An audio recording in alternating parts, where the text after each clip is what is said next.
श्रीमद्भागवत गीता भाषा प्रारंभ। श्री ओम नमो भगवते वासुदेवाय।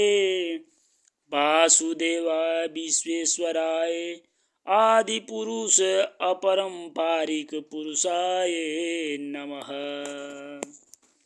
शास्त्रहीन प्राणी जहाँ वहाँ दुख भय क्लेश, इनसे मुक्ति के लिए है गीता उपदेश। संजय ने धृतराष्ट्र से कहा युद्ध का हाल, मोहग्रस्त हो पार्थ ने शस्त्र दिए जब डाल। तब उसको भगवान ने दिया तत्व का ज्ञान, आत्मज्ञान को जानिए दिव्य पुरुष भगवान। किशोर दास गीता लिखी कृष्णदास करे अनुरोध, ज्ञानवान प्राणी बने हटे काम अरु क्रोध। जगत बंधु ज्योति स्वरूप जिय की जानन हार, हरि यश मांगन आयो दास प्रभु के द्वार। जो अर्जुन को श्री भगवान जी ने गीता ज्ञान दिया है सो मुझको मिले। भय भंजन भगवान श्री कृष्ण चंद्र जी से किशोरदास मांगता है, हे प्रभु गीता ज्ञान के उच्चारण करने से तेरे पूर्ण ब्रह्म को पाता है। हे प्रभु मैं आपकी शरण में पड़ा हूँ। किशोरदास और कृष्णदास जो दीन गरीब है, और आप कैसे हो जो संतों की विनय को मान लेते हो। हे कमला वल्लभ श्री कृष्ण भगवान जी, हे कृपा निधान जी, तेरे संतों एवं भक्तों के वास्ते मैं यह गीता ज्ञान भाषा में कहता हूँ। पहला अध्याय। जब कौरव और पांडव महाभारत के युद्ध को चले तब राजा धृतराष्ट्र ने कहा, मैं भी युद्ध देखने चलूंगा। तब श्री वेद व्यास जी बोले, हे राजन नेत्रों के बिना कैसे देखोगे। राजा धृतराष्ट्र ने कहा, हे प्रभु जी देखूंगा नहीं तो श्रवण तो करूंगा। तब व्यास जी बोले, हे राजन तेरा सारथी संजय जो कुछ महाभारत के युद्ध की लीला कुरुक्षेत्र में होगी सो तुझे यहाँ बैठे ही श्रवण कराएगा। वेद व्यास जी के मुख से यह वचन सुन संजय ने विनय करी, हे प्रभु यहाँ हस्तिनापुर में कुरुक्षेत्र की लीला मैं कैसे जानूंगा तथा राजा से किस भांति कहूंगा। तब व्यास जी ने प्रसन्न होकर संजय से कहा, हे संजय मेरी कृपा से तुझे यहाँ से ही दिखाई देगा। व्यास जी के इतना कहते ही संजय की दिव्य दृष्टि हो गई और बुद्धि भी उनकी दिव्य हो गई। अब आगे महाभारत का कौतुक कहते हैं, सुनो। 7 अछौड़ी सेना पांडवों की ओर से और 11 अछौड़ी सेना कौरवों की ओर से, यह दोनों सेनाएं कुरुक्षेत्र में जब एकत्र हुई तब धृतराष्ट्र ने पूछा, हे संजय धर्म के क्षेत्र में युद्ध की इच्छा से एकत्र हुए मेरे और पांडु के पुत्रों ने क्या किया। संजय ने कहा, पांडवों की सेना को व्यूह देखकर दुर्योधन द्रोणाचार्य के समीप जाकर कहने लगे, हे आचार्य देखिए आपके शिष्य बुद्धिमान द्रुपद पुत्र ने पांडवों की बड़ी सेना की कैसी व्यूह रचना की है।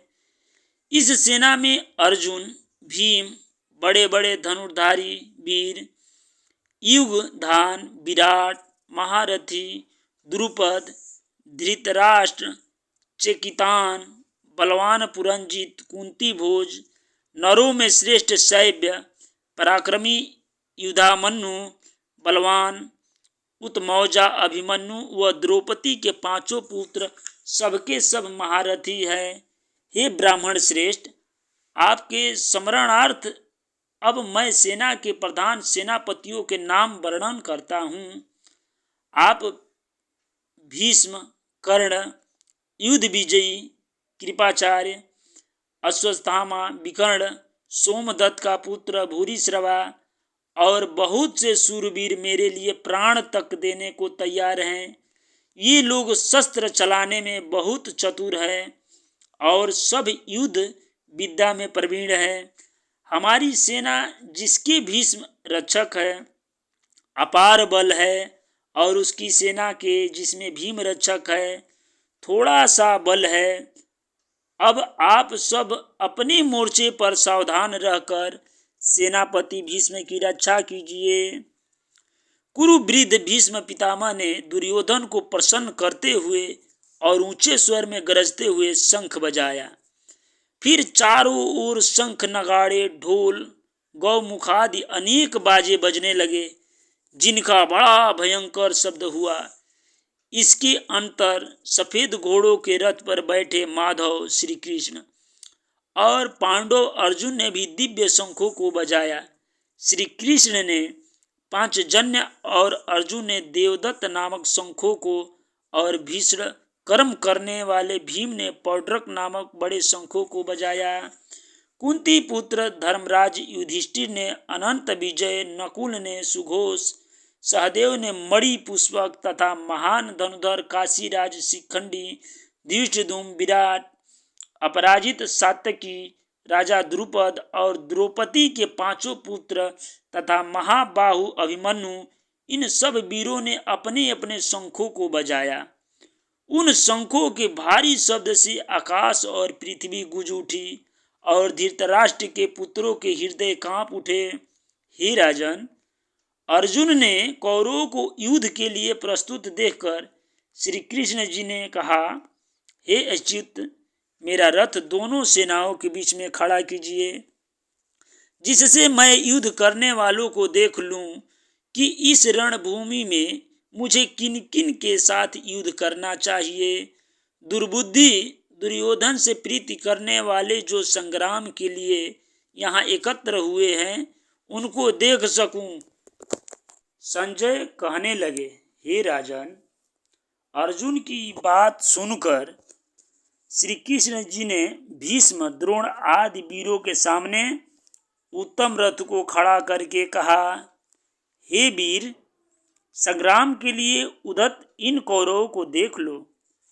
अर्जुन न चाचा, बाबा, गुरु, मामा, भाई, पौत्र, ससुर और स्वजनों को शस्त्रों से सुसज्जित खड़े देखा और उसने इन दोनों सेनाओं से अपने ही सब बांधवों को खड़ा देखकर परम दयार्द हो अत्यंत खेद के साथ यह वचन कहे, हे कृष्ण, संग्राम की इच्छा से आए इन अपने बंधुओं को देख मेरे अंग ढीले हो रहे हैं और मुख सूखा जा रहा है। मेरा शरीर बेकल हो रहा है, रोमांच खड़े होते हैं, गांडीव हाथ से गिरा जाता है, त्वचा जली जा रही है। हे केशव, मुझ में खड़े रहने की सामर्थ्य नहीं है। मेरा मन चक्कर खा रहा है और सब लक्षण मैं उल्टे देख रहा हूँ और संग्राम में स्वजनों का वध करके कोई लाभ भी नहीं होगा, क्योंकि हे कृष्ण, मैं जीतकर राज्य व सुख भी नहीं चाहता हूँ। हे प्रभु, हमको राज्य भोग और जीवन से क्या काम है, क्योंकि जिनके लिए राज्य भोग और सुख की इच्छा की जाती है वे सब संग्राम में प्राण और धन की ममता छोड़ मरने को तैयार है। और आचार्य, पिता, पुत्र, पितामह, मामा, ससुर, पौत्र, साले और संबंधी ये सब मुझे मारे तो भी हे मधुसूदन, मैं इन्हें मारने की इच्छा नहीं करूँगा। हे जनार्दन, त्रिलोकी के राज्य के लिए भी मैं इन्हें नहीं मारना चाहता। फिर इस पृथ्वी के लिए तो क्या कहना ही क्या। हे जनार्दन, धृतराष्ट्र के पुत्रों को मारकर हमारा क्या होगा।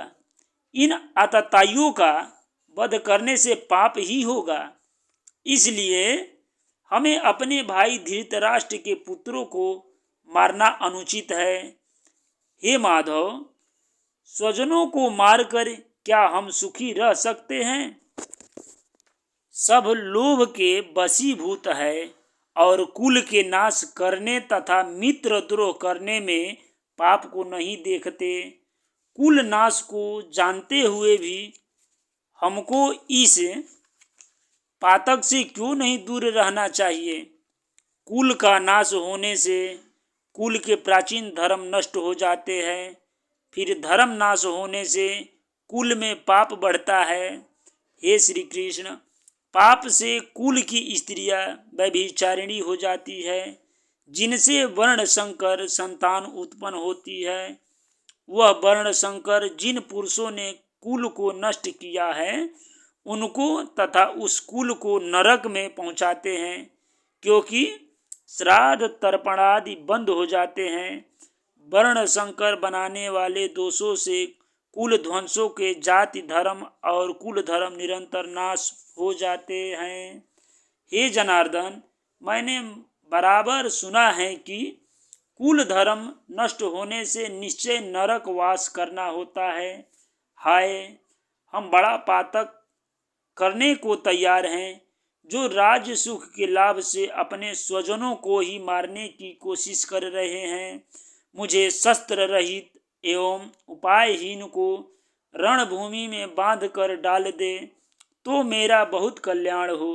संजय ने कहा कि हे राजन, यह कहकर अत्यंत दुखित होकर अर्जुन ने उसी समय धनुष बाण फेंक दिया और रथ के पिछले भाग में जा बैठा। प्रथम अध्याय संपूर्ण। गीता महारानी की जय।